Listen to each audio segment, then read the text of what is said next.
Es innegable el hecho de que el ejercicio tiene un efecto importante en la salud física, pero ¿cuál es el efecto que tiene el ejercicio en la salud mental? ¿Puede el ejercicio sustituir un psicofármaco o sustituir una psicoterapia, por ejemplo? Si quieres saber esto y más, te invito a que te quedes a Psiquiatría para Todos.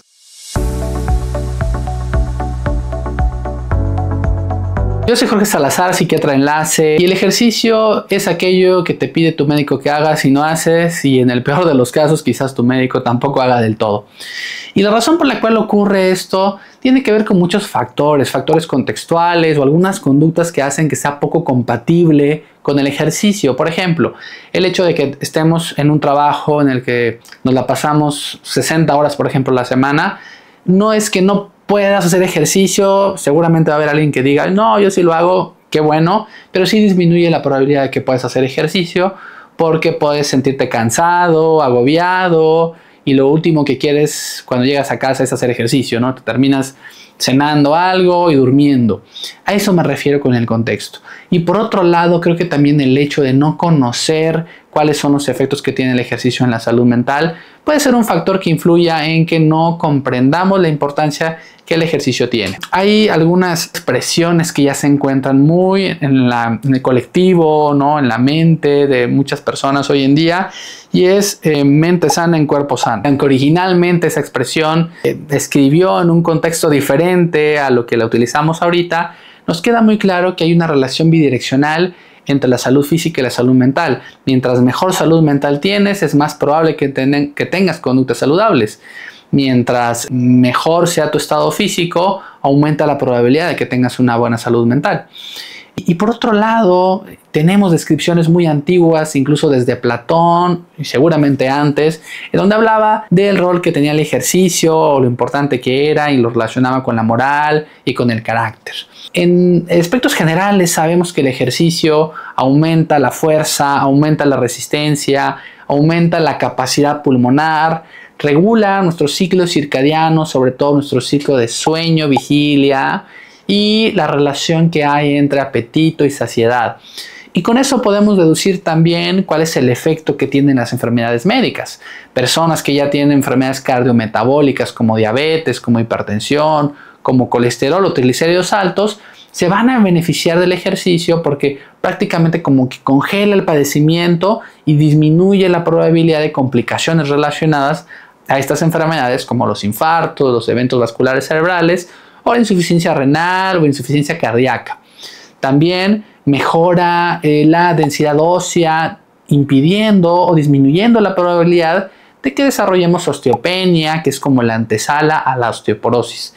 Y también se ha observado que disminuye la probabilidad de algunos tipos de cáncer, como el cáncer de mama o el cáncer de colon. Pero ¿cuál es el efecto que tiene el ejercicio en la salud mental, sobre todo cuando ya hay algún trastorno psiquiátrico?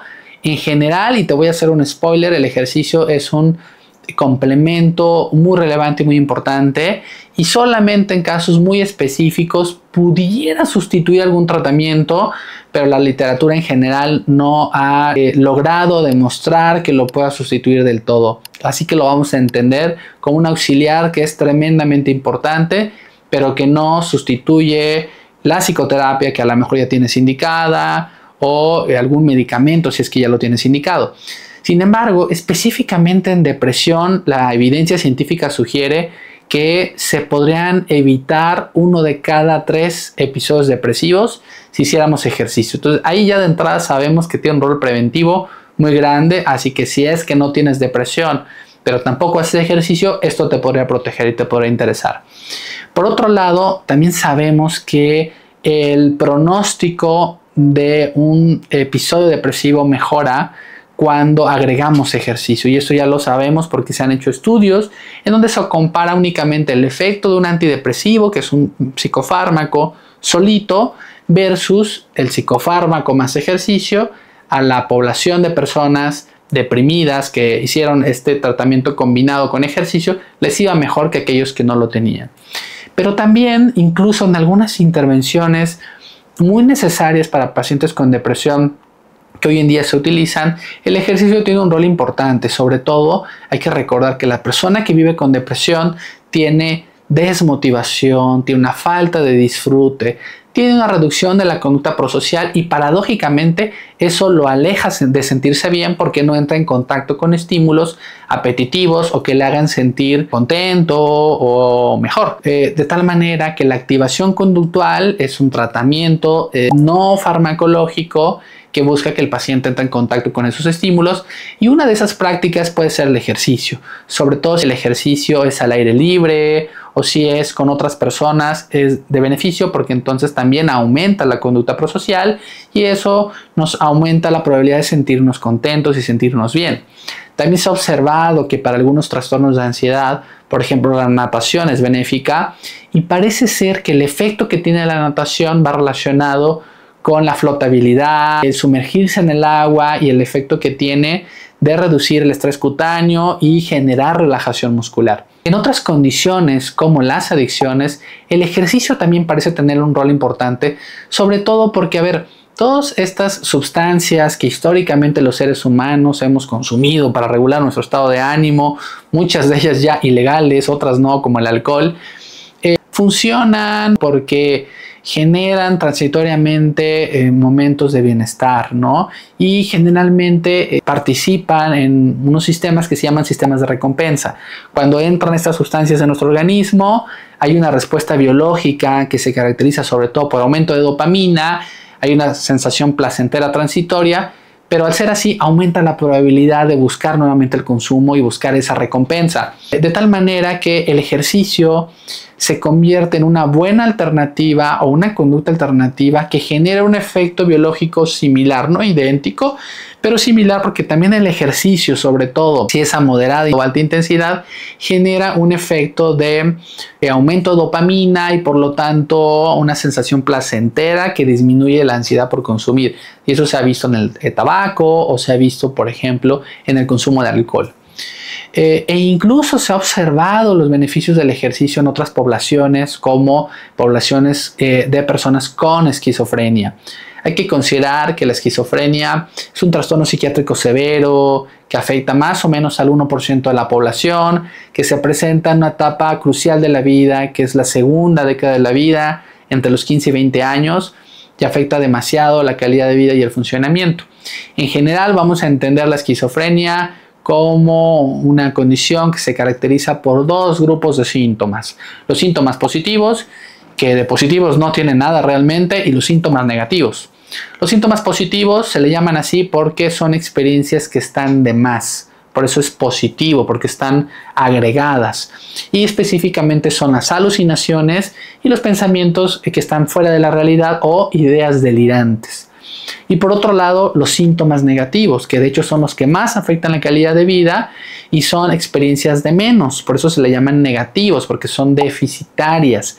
¿Qué va de menos? Uno, tienen menor conducta prosocial, tienen menor proactividad y también tienen un discurso más pobre y más limitado, de tal manera que es difícil que una persona con esquizofrenia se acerque y establezca contigo una comunicación amplia o detallada. Resulta ser que el ejercicio mejora de manera modesta los síntomas negativos, y lo cual es tremendamente importante porque la mayor parte de medicamentos no mejora los síntomas negativos e incluso habrá algunos que puedan afectar y hacer más pronunciados los síntomas negativos. De tal manera que el ejercicio, al menos en estas condiciones, tiene un rol importante, no sustituye un tratamiento, pero sí puede mejorar importantemente la calidad de vida. Ahora, ¿cuáles son los mecanismos por los cuales el ejercicio funciona? Realmente hay muchos mecanismos y solamente te voy a explicar 3 o 4 mecanismos. Uno de ellos tiene que ver con los cambios que tiene biológicamente el cuerpo cuando hacemos ejercicio y tiene que ver con la liberación de muchas sustancias. Las personas que tienen, por ejemplo, consumo de alcohol, de cannabis, tienen efectos finalmente a nivel mental y físicos, y la razón por la cual estas sustancias tienen efectos es porque en el cuerpo ya tenemos receptores que hacen que esto funcione. Es decir, el cuerpo tiene un receptor que no está hecho para el alcohol, pero el alcohol se pega a ese receptor. Tiene un receptor que a lo mejor no está hecho para cannabis, pero ahí se puede pegar esa sustancia.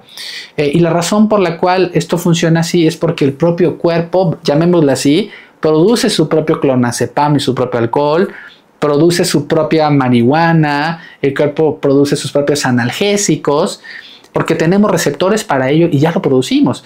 Y a veces dejamos de lado el hecho de que hay varios estímulos o prácticas que van a favorecer que estos sistemas funcionen, regulando el ánimo, bajando el dolor, mejorando nuestro ciclo de sueño sin que requiramos necesariamente una sustancia que además nos hace daño para que genere este efecto. Por otro lado, el otro mecanismo tiene que ver con la neuroplasticidad. Personas que tienen una mayor actividad física producen ciertas sustancias como el BDNF, que se le conoce como factor neurotrófico derivado del cerebro, que favorece la formación de nuevas neuronas, que nos protege de problemas cognitivos o algunos otros problemas de salud mental, incluidos depresión. Otro mecanismo tiene que ver con la inflamación. Y cuando hablo de inflamación no me refiero a hinchazón, me refiero a un mecanismo o un proceso biológico en el cual se liberan muchas sustancias que se le conocen como citocinas y que al encontrarse en contacto con nuestro cerebro empiezan a afectar la producción de neurotransmisores como serotonina, dopamina y noradrenalina, que son necesarios para tener un buen estado de ánimo y un buen estado de salud mental. Resulta ser que la inflamación y por lo tanto la neuroinflamación puede verse influenciada tanto por enfermedades inflamatorias propiamente dichas, como artritis reumatoide, como lupus, como otras condiciones que generan inflamación de bajo grado, como la obesidad. Hoy en día incluso sabemos que la misma depresión puede estar relacionado a un estado proinflamatorio. De tal manera que el ejercicio es una excelente práctica que reduce estos marcadores de inflamación, facilitando que los neurotransmisores se sinteticen o se formen de una manera natural y normal. Y por último, otro factor es la microbiota intestinal. Hoy sabemos cosas que hace algunas décadas a lo mejor no sabíamos, y es que en nosotros, seres humanos, viven muchos otros seres que algunos de ellos, y buena parte de ellos, son bacterias que se encuentran en la boca, se encuentran en el intestino y que permiten que tengamos buena salud. Justamente la microbiota intestinal tiene una particularidad y es que es especialmente sensible a algunos estímulos externos como la alimentación, como evidentemente los antibióticos y el ejercicio, de tal manera que cuando tenemos un uso indiscriminado de antibióticos, no hacemos ejercicio y no llevamos una buena dieta, esa composición de bacterias que nos protegen empiezan a estar en una distribución alterada y a eso se le conoce como disbiosis. Estas disbiosis, debido a los estilos de vida que tenemos, favorecen que haya una inflamación local en el intestino, que bacterias que no deberían pasar a la circulación sanguínea pasen a través del intestino a la circulación sanguínea. Y ya que está en la sangre, estas bacterias generan, ¿qué creen? Pues un estado de inflamación ya no solo localizado, sino sistémico. Y ese estado de inflamación, como lo mencioné hace un momento, va a afectar directamente nuestro sistema nervioso central. De tal manera que si tú tienes un diagnóstico psiquiátrico, es importante primero que hables con tu psiquiatra, con tu terapeuta y te den información de que a lo mejor qué tipo de ejercicios puedes hacer o algunas consideraciones que debe tener el ejercicio. Si me preguntas qué ejercicio te recomiendo y cuánto tiempo, te diría que el tiempo que tú puedas, el ejercicio que tú quieras. Sobre todo, si no estás habituado a hacer ejercicio, evidentemente que cualquiera que hagas de entrada va a ser ganancia. El hecho de que hagas 5 minutos es mejor que hagas 0 minutos. El hecho de que te pongas los tenis y pongas un pie en el gimnasio y te regreses es mejor a que ni siquiera te levantes de la cama, sobre todo si vienes de una depresión donde estás con apatía constante y una falta de placer, porque esos pequeños pasitos nos acercan a la probabilidad de que tengas un estilo de vida más saludable. Es lo primero que te quiero decir. Ahora, ¿qué dice la literatura científica? Nos dice que tanto el ejercicio aeróbico como anaeróbico son benéficos para nuestra salud física y mental. Aeróbico quiere decir que es un ejercicio repetitivo, que activa varios grupos musculares como podría ser el caminar, el correr, el nadar, el hacer ciclismo o bailar incluso. Y el anaeróbico activa grupos musculares más localizados como sería por ejemplo hacer pesas. Ambos son benéficos, sobre todo si el ejercicio es aeróbico. Se recomienda que sea más o menos de moderada a alta intensidad si tus condiciones te lo permiten. Y algo que se ha observado sobre todo en cuanto al tiempo, y es que cuando se hacen jornadas de ejercicio entre 30 y 45 minutos, tienen un mayor beneficio para mejorar la composición de las bacterias en el intestino, cosa que no tienen tiempos más cortitos como 15 minutos, pero tampoco tiempos más largos como 90 minutos. Entonces parece ser que el tiempo así como adecuado para tener un estado de buena salud, que mejore la microbiota intestinal, sería entre 30 y 45 minutos. Ahora, si en este momento te estás sintiendo quizás frustrado porque no logras hacer un hábito, te sientes inadecuado, créeme que te entiendo totalmente, porque incluso yo como médico psiquiatra pues y tengo dificultades y quizás las siga teniendo para hacer hábitos saludables, pero estamos juntos en el caminito y te quiero dar en este caso mi opinión. Esto sí es mi opinión, lo demás es información científica que te agregaré las citas en la descripción del video. Y es que, acorde a mi experiencia, me parece ser que la exigencia excesiva, la autocrítica, los estándares inalcanzables que luego tenemos, nos alejan mucho de prácticas saludables, nos alejan del ejercicio. Créeme, el hecho de que te critiques por no estar haciendo las cosas bien, no aumenta la probabilidad de que hagas ejercicio. Así que te invito y cierro este video invitándote justamente a que tengas una visión muy compasiva de tu relación que tienes con tu cuerpo y con el ejercicio, amable, pero por otro lado también con motivación, comprometida contigo mismo, que identifiques específicamente en tu vida qué conductas o contextos te alejan del ejercicio. Ojalá puedas hacer una revisión, y si estás en un proceso de terapia, ojalá puedas tocar esto para que te ayuden y te puedas involucrar a tener una vida mucho más saludable. Si llegaste al final del video, te agradezco tremendamente que lo compartas. Espero que esto sea de beneficio para ti y otras personas. Y bueno, ¿qué te puedo decir?